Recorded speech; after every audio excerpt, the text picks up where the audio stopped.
India, a land of vibrant colors, diverse cultures, and rich history, has always been a mosaic of traditions and a melting pot of various ethnicities. From the snow-capped peaks of the Himalayas to the sun-kissed beaches of the south, every corner of this vast land tells a story of its own. It was once known as the jewel in the crown of the British Empire.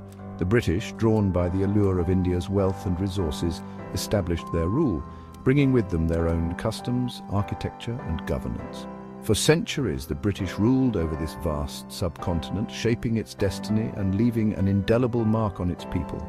They built railways, introduced new education systems, and established a complex bureaucracy. Yet this period was also marked by exploitation, economic drain, and social upheaval.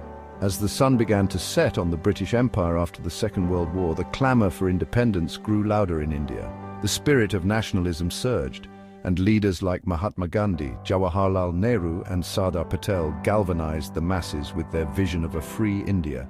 The people yearned for self-rule, for the freedom to shape their own destiny.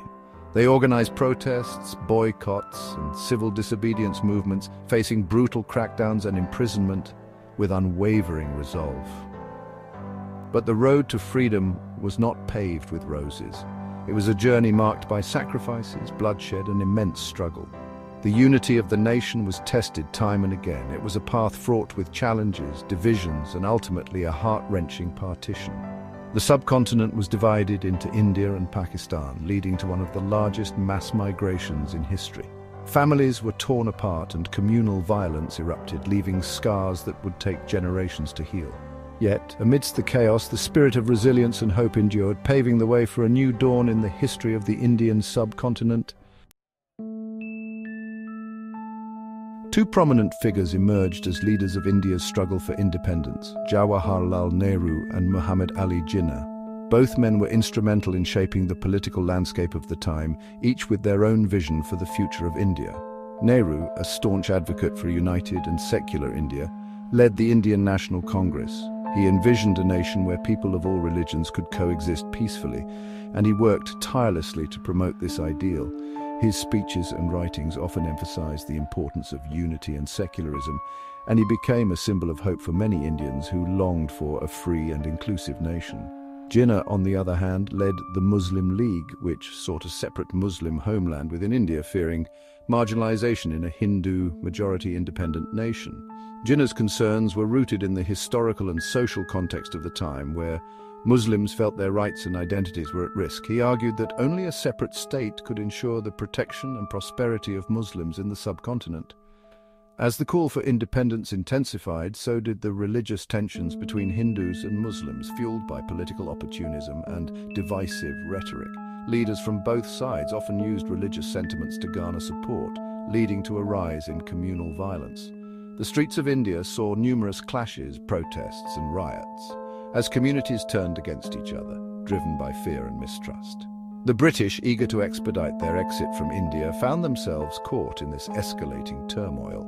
Their policy of divide and rule had already sown seeds of discord, and now, as they prepared to leave, they faced the daunting task of managing the growing unrest. British officials held numerous meetings with Indian leaders, trying to find a solution that would ensure a peaceful transition of power. The stage was set for a momentous decision, one that would forever alter the subcontinent's fate. The idea of partition, which had once seemed unthinkable, now became a grim reality. The lines drawn on the map would not only divide the land, but also the hearts and minds of millions. The legacy of this decision would be felt for generations, shaping the history and destiny of the region in profound ways. In the scorching summer of 1947, the Indian Independence Act was passed, granting independence to India but also dividing the nation into two, India and Pakistan. A line hastily drawn on a map by a British lawyer with little knowledge of the region's intricate social fabric became the new international border. This line, known as the Radcliffe Line, cut through the heart of Punjab and Bengal, provinces with mixed Hindu and Muslim populations. What followed was a mass exodus, a human catastrophe of unimaginable proportions.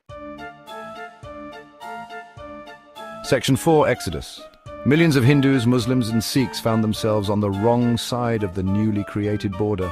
Their homes, their lives suddenly in a different country. Families were uprooted, torn apart by the winds of partition. Fear and uncertainty gripped the hearts of millions as they embarked on perilous journeys to what they hoped would be safety. Trains overflowing with humanity became death traps targeted by mobs fueled by religious hatred. The air was thick with the stench of death and the cries of those who had lost everything. Section 5. Scars of separation. The partition resulted in an estimated 1 million deaths and the displacement of over 14 million people. It was a period of unspeakable violence where neighbors turned against neighbors and the very idea of humanity seemed to crumble. The stories of those who lived through the partition are heart-wrenching tales of loss, displacement and trauma.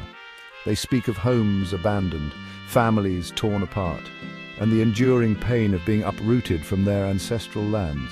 The partition left deep scars on the collective psyche of India and Pakistan, scars that continue to shape their relationship even today. Section 6. A New Dawn. From the ashes of partition rose two new nations, India and Pakistan. Both embarked on the challenging journey of nation-building, each grappling with the legacy of colonialism and the wounds of partition. The road ahead was arduous, paved with the challenges of poverty, illiteracy and social unrest. Yet amidst the challenges there was also hope. The hope for a better future, for peace and prosperity. The human spirit, resilient and unyielding, began the slow and painful process of healing and rebuilding. Section 7. Echoes of the Past. The India-Pakistan partition was a watershed moment in South Asian history. In 1947, the subcontinent was divided into two separate nations, India and Pakistan, leading to one of the largest mass migrations in human history. Millions of people were uprooted from their homes, forced across newly drawn borders amidst widespread violence and chaos. Its legacy continues to shape the political, social and cultural landscape of the region. The partition not only created two nations, but also left a lasting impact on the collective memory of their people. The scars of partition are still visible in the strained relations between India and Pakistan, influencing their diplomatic and cultural interactions to this day. The two nations, once part of a shared history, now stand divided, separated by a border that represents not just a geographical divide, but also the enduring pain of partition. The Wagah border ceremony, a daily military practice, symbolizes both the rivalry and the shared heritage of the two countries. It is a poignant reminder of what was lost and what remains. The partition serves as a stark reminder of the human cost of division and the importance of tolerance, understanding, and compassion in a world increasingly marked by conflict and strife. The stories of those who lived through the partition, their struggles and their resilience highlight the need for empathy and the dangers of divisive politics. It is a story that must be told, remembered, and learned from so that such tragedies are never repeated. Educators and historians play a crucial role in keeping the memory of partition alive, ensuring that future generations understand the gravity of this event. Through commemorative events and memorials, we honor the lives affected and strive to build a more inclusive and peaceful world.